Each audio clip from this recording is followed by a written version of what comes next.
All right, welcome to the first edit in this course. So we have this landscape image which you must have already downloaded by now. So in Lightroom, of course, you know that you're going to go to import photos and videos, and then you'll see something like this. Come, just go wherever your file is. So wherever you downloaded that file which I gave you.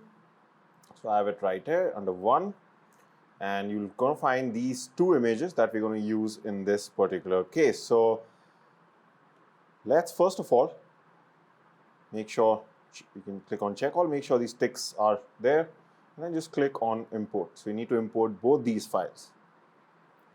Okay, once you import them, they come under the library section. All right, so now if I just show you the full view, okay, we have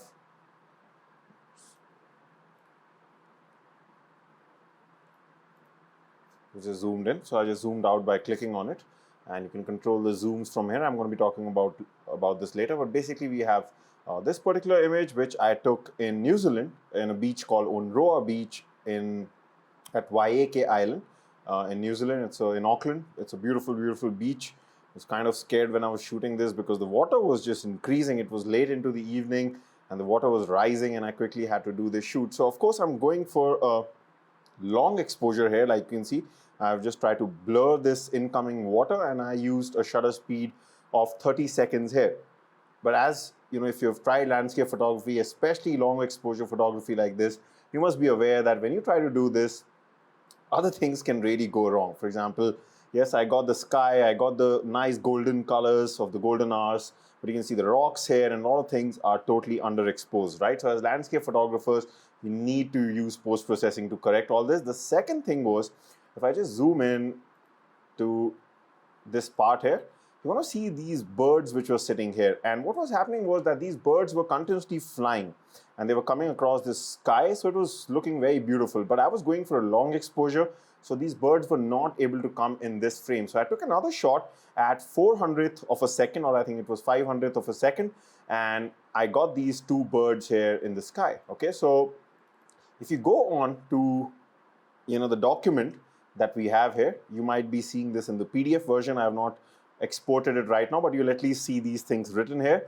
So you can see here that the first thing that we need to do is plan the edit. That's going to be the first step. So what does this mean? This basically refers to just the planning of the shots, as in what exactly is that you're trying to achieve. So of course the one thing that we're trying to achieve here is that in this first shot you want to correct a lot of things: exposure, contrast, color, technical things that we're going to go on to later. So that is within this shot itself, right? But also we need to get from this shot, we need to only get the birds into this. So that means we have to create a composite, and that is going to take place in Photoshop, right? So by planning, by this first step, I just mean that it should just be something in your mind that what is it that I'm trying to achieve with this shot, and that is usually going to refer to composite. For example, what's going to happen is that you come to know right now, just by planning the shot, that okay, we need to correct this shot properly, and then once we correct this shot,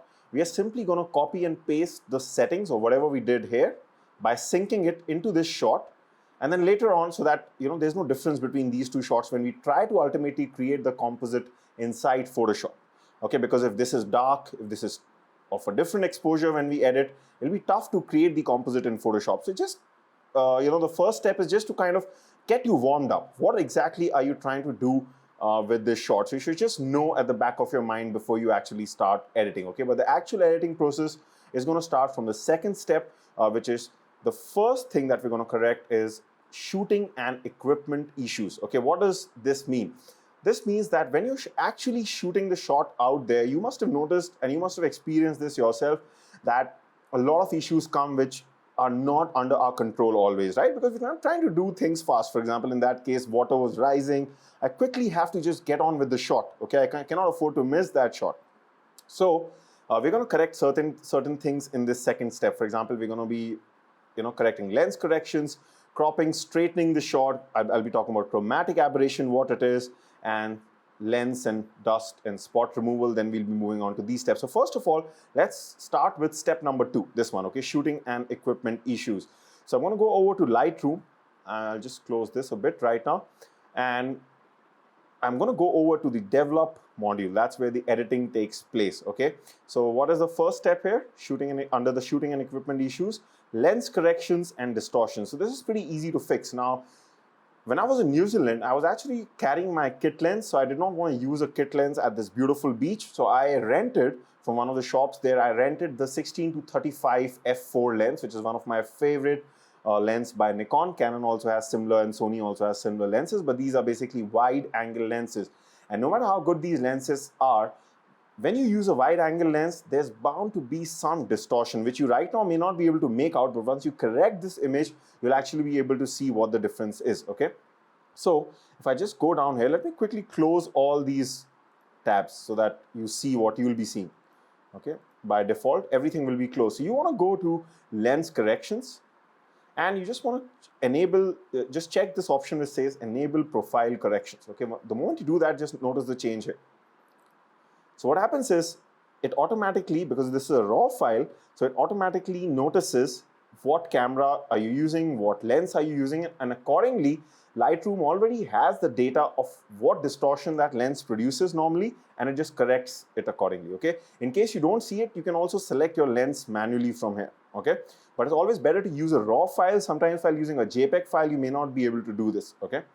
Because it just doesn't recognize your lens and camera automatically. It also recognizes the profile, and basically it just corrects it. So if you want to see the before and after, anytime when you work on these tabs or modules, what you can do is there's just this little icon here. You can click on this and it shows you only the before and after of that particular tab or module. Okay, so we did for lens corrections, the profile correction, so before and after. You can see just this was the original, and the moment I did the profile corrections, the lens corrections, it just kind of gets rid of that bit of distortion, okay?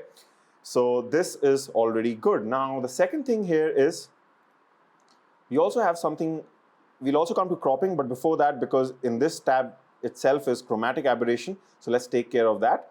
So what is chromatic aberration? Again, it's a lens issue. So if I zoom into here, and by the way, just to zoom in, you just have to click on the image, okay? And if you're not able to zoom in this much, what you can do is just open this window with this arrow here, and you can select how much you want to zoom by here, okay, from here. So I can select like 2:1 also, so it'll go really, really deep. And if you click again, it just comes out.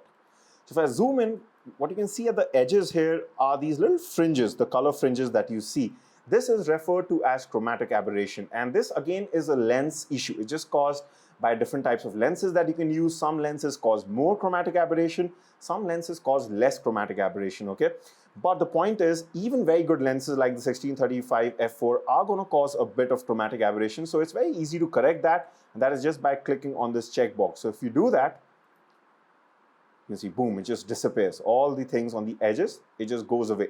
Now, a lot of people don't do this because they're like, it's so far away, if I'm zoomed out, nobody can even make out. That's true. If you're just planning to use your images for social media where nobody's really going to zoom in, it's fine even if you don't correct for chromatic aberration. But if you are planning to print your shots, it's very, very important that you correct for chromatic aberration, okay? Especially big prints. And why not? Because it's just one click of the mouse. So it's always good anyway to do it. And your photo becomes technically correct, okay? So these two steps have been solved. Now, let's go on to cropping and straightening. Okay, so I'm going to go back to Lightroom again. And the cropping and straightening, so I'm just going to close this, is going to take place here, whereas in this crop overlay tool. So of course, the problem that you see here is that the horizon is not straight. And this is a very, very common problem. A lot of photographers don't correct this. So please do correct this, because unstraightened landscape shots look very casual and they just don't look good, okay? So it's very, very easy to straighten this. There are a lot of ways. I can even rotate it like this, just using the crop tool, but you can use this angle tool with the scale here or the straighten tool. And wherever the actual straight line is, if you can see the horizon, just make sure you run across it like this. Okay. And boom, it just corrects on its own. The downside is you'll of course end up losing a bit of your shot because it's going to get cropped when I hit enter. Okay, but it's always better to just lose that tiny bit of cropping through cropping, but you know, to have an unstraightened horizon just looks very, very casual. That also is an important point, that when you're shooting, try to get this correct, because you do end up losing some sides of the shot because of cropping. Okay, so if it's too unstraightened, you lose more, right? So do pay attention to that when you are shooting. So this is done. We don't need to crop this image. We just had to straighten it. Let's go on to the next step, which is lens and sensor dust and spot removal. So of course, this is again a huge issue. Sometimes this can happen because your sensor has dust spots. Sometimes it can happen because your lens has spots. Either way, spots will be seen if either of these conditions are there. And a lot of times, particularly in cases where you have these bright skies like this, you may not be able to actually see the sensor spots, okay, till the time you actually take the print out of the shot, and then you can notice the spot. Even here, you can clearly see we can't see any spot, right? But you'll be surprised.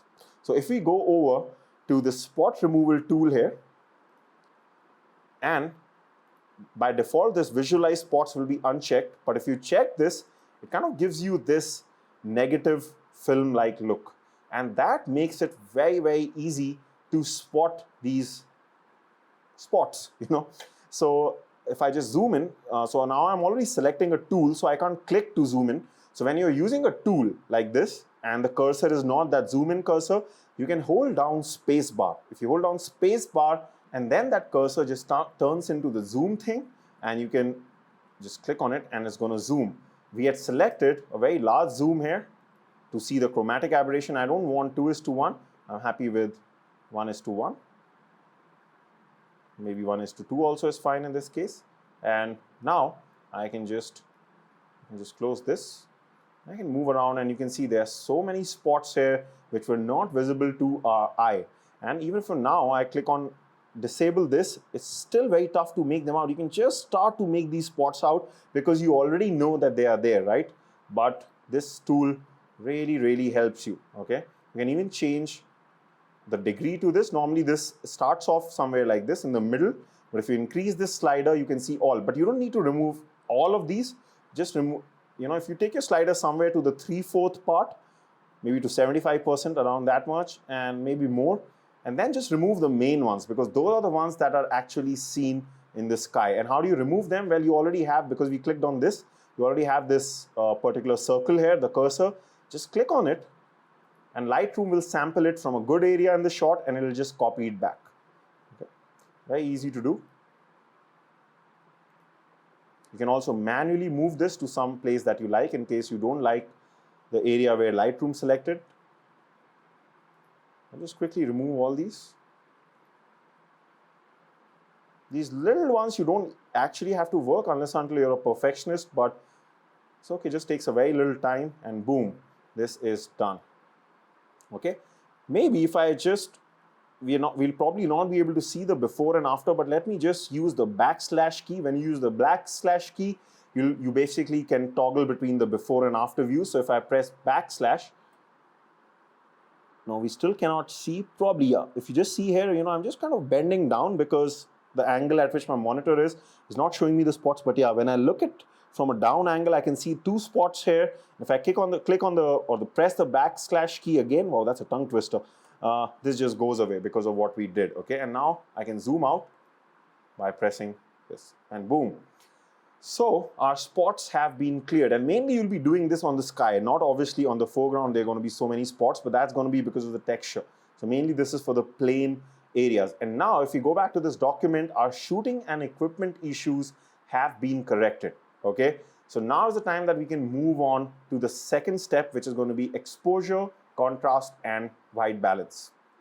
All right, now just to make the view bigger, I'm just going to even close this toolbar by pressing this down arrow, and we can have a bigger workspace now. So again, let's start off with exposure, contrast, white balance. So let's start with the basic module here, where you'll see exposure. Now if I were to increase the exposure, it'll just increase for the whole image. We don't want to do that because we already, if I press Ctrl Z to undo or Command Z to undo, you can see we already have a decent enough sky, and we mainly need to work on the shadows. Okay, like the rocks and all are pretty dark here, so we'll do that. So we'll not touch exposure right now. We'll start off with by increasing the shadows first, just to get these rocks correct. You can see, boom, we've been able to get this out now. And we can decrease the highlights also, because this is just too bright in my opinion. We have some nice colors and clouds here, so we can just decrease the highlights. we get a lot of details back. So you can see just by doing these two steps, we've been able to go from this to this. Huge change, right? Okay. Now, whenever you're doing these exposure changes, keep an eye out on the histogram. Okay. For example, if I just show you the, let me just undo this. So whenever you want to undo some particular setting, you can just double click on it. For example, if I double click on highlights, just take it back to the original or the default, which is 0, again on shadow. So this is where we started from. Always keep an eye out on the histogram. Histogram basically shows you if it's too much on the right, these waves that you're seeing, it's trying to show you that a lot of portions of this shot are completely into highlights. Okay, you can even see it shows whites. At the extreme, whites means that totally white parts of your shot, which are bordering to white. Highlights are just one step below that. That means brighter parts. Then you have exposure or the midtones, which is somewhere in between. Then you have shadows and blacks, which are totally black. Shadows are just less than black. So you can see that right now, most of this image is concentrated on highlights and whites and shadows and blacks. That's because of the rocks and the bright sky. Okay. A good histogram usually is like a center mountain in between. Okay. Doesn't have to be always the case, but at least just knowing the histogram shows you what the problem is. And when we corrected this highlights, just see what happens.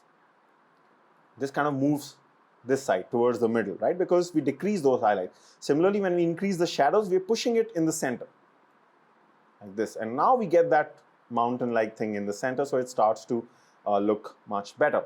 Now, what about whites and blacks? Okay. Now, whites and blacks and the contrast slider, these work very similarly. Okay, let me show you how. First of all, what is contrast? If I increase the contrast slider, just observe what is happening. Okay, what the contrast slider does is, it of course increases the contrast, but what does that mean? It means that it is darkening the dark parts and brightening the brighter parts. Okay, so just see. Oops, not tint. Contrast. So this was original. Just see when I increase it. The rocks are getting darker, the skies are getting brighter. Right? Now we don't want this. We want, so the brighter parts are brighter and darker parts are becoming darker, but this is not a very good way to correct your contrast. Why? Because you're basically going by your eye. You're not doing something that is technically giving the correct amount of contrast in your image. You're just relying on your eyes. Okay, so I'm going to double click on contrast so that it comes back to 0. And then the correct way to do this is through whites and blacks. Okay, now how does it work? Let me first of all show you. If I increase the whites a lot, okay, so let me increase the whites. Obviously the white part here really starts to go towards the right. And if I just hover over this icon here, which says show highlight clipping, it just shows you those red areas, and those red areas mean that Lightroom is trying to tell you that in these areas, wherever it is showing you red, there's actually no information. You have pushed the whites so much that is basically white pixel. There's no detail there.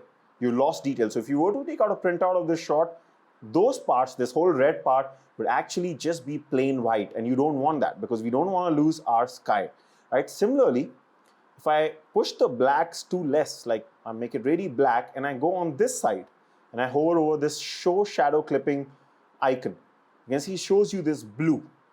Blue means similar to the whites thing with the red, but in this case it's just saying that this is too dark. That means these areas where it is showing you blue are black. If you were to take a printout, these will be black pixels printed. You will have no detail there. So you don't want either. What you want in order to get a good contrast is, listen carefully, what you want is just enough whites so that you can stop right where the clipping starts. Okay, so let me show you what this means. If I hold down the Option key or the Alt key, so Alt on Windows and Option on Mac, if I hold it down and I move around the white slider, just see what has happened. It kind of turns this image into this look, and what it's trying to tell you is, if I increase the whites too much now, I'm holding down the Alt and Option key, I'm not releasing it. This is telling you that any area where you can see that colored thing coming, you're losing detail. And if I decrease this, if I start decreasing it, we're losing less details, okay? So you can see your job is to stop right where you start to see just like a dot or just very less of this.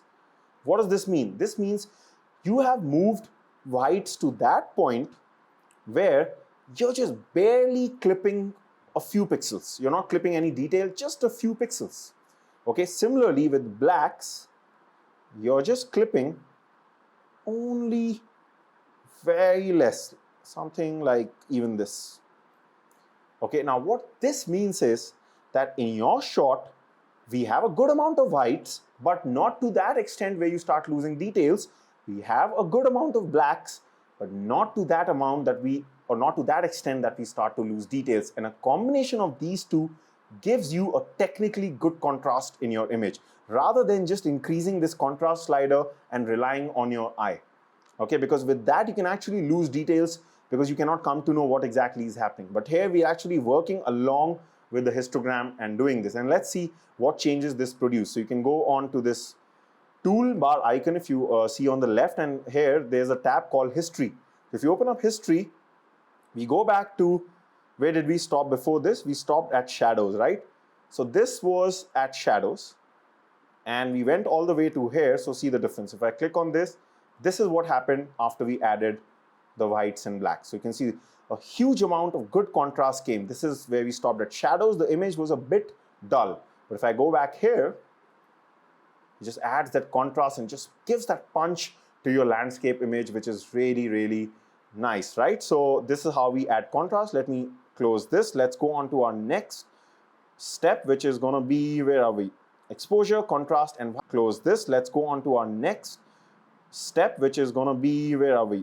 Exposure, contrast, and white balance. White balance is going to be pretty easy. You can mainly do it through just relying on your eyes, which is going to be through this temperature slider. So since this was shot during the evening in the golden hours, I just feel this is slightly cool or slightly bluish in nature. So we're going to work with the temperature slider a bit, just warm it up a bit. You can see now it just gets that golden hour look, right? And I'm also just going to decrease the tint a bit. Tint is like, are you bordering towards greenish or reddish? I just feel this foreground is just slightly reddish in my opinion. So I'm just going to decrease the tint a bit, okay? Like this, you can see. This looks really nice. So this is looking absolutely fantastic. Okay, let's see the before and after. Boom, huge change. We know that this shot is technically correct, the exposure is correct, contrast is correct, the white balance looks good. And now it's time to move on to the next step. So let's go back to our document, and which is going to be taking this shot inside Photoshop. So we are kind of done with Lightroom, because right now is the time to form the composite with this image. Okay, because we need to get the birds right here. All right, now before you take this into Photoshop, what you're going to do is you want the same settings, whatever you did here with this shot, you want the same settings to be applied to this shot, and so that you don't have to do this manually again, right? Because when you make a composite, it's better if you have to identically edited shots so that there's no problem when you'll be doing this in Photoshop when you're cutting something and pasting onto another image, okay? So how you can do that is in this little thumbnail section view, just select both the images. So select your first image, press Ctrl or Command, and then select the second image. So you can see both of them are highlighted right now, okay? So then what you need to just do is sync whatever you did with this onto this image. And how you do that is when both of them are selected, just go to Settings and go to Sync Settings, and you can either just click on Check All. It's asking you which settings from this photo do you want to copy onto the other photo. So you can select all. Sometimes you have to be careful if you've done some spot removals and all these things. We did a spot removal, but that was mainly on the sky. So maybe let me just uncheck spot removal. And rest all is going to apply to this image also. So we can just click on synchronize. Now, mostly this will do a good job, but sometimes, so you can see it has already copied this onto this particular shot, so we don't have to do it. But sometimes you can see that some of the settings that were copied from here may not exactly work out. Most of them will, but here what is happening is the tint was set to 50, right? So the tint is not working in this shot. So you can see this 50 is not working for this particular shot, so we can just reduce that. That's it. Rest all the things are perfect. You can see if I compare it with this shot, boom, and nice. So we have, the idea is to not absolutely exactly get something similar, but if you're close enough, that's also good. We'll be able to do our job of stitching these two shots or making a composite from them. Right now, what you want to do is, again, make sure both of them are selected. It's time to head into manipulation in Photoshop, because the composite part is best to create in Photoshop, okay? So what we're going to do here is, we're going to directly go from Lightroom over to Photoshop, and how you do that is, of course, if you have Lightroom, you must be having Photoshop also. So you go to Photo, you go to Edit in, and then just select this option which says Open as Layers in Photoshop. Make sure both those images are selected, that is highlighted, and once you do this, what you're going to find is that this is going to open up in Photoshop like this, like two layers, okay? So our layer one is still loading. It's going to just take a bit of time. And boom, you can see we got this layer. If I hide this, underneath that we've got the bird layer. And now in Photoshop, we'll be performing our manipulation. So I'll see you in the next video. Bye for now.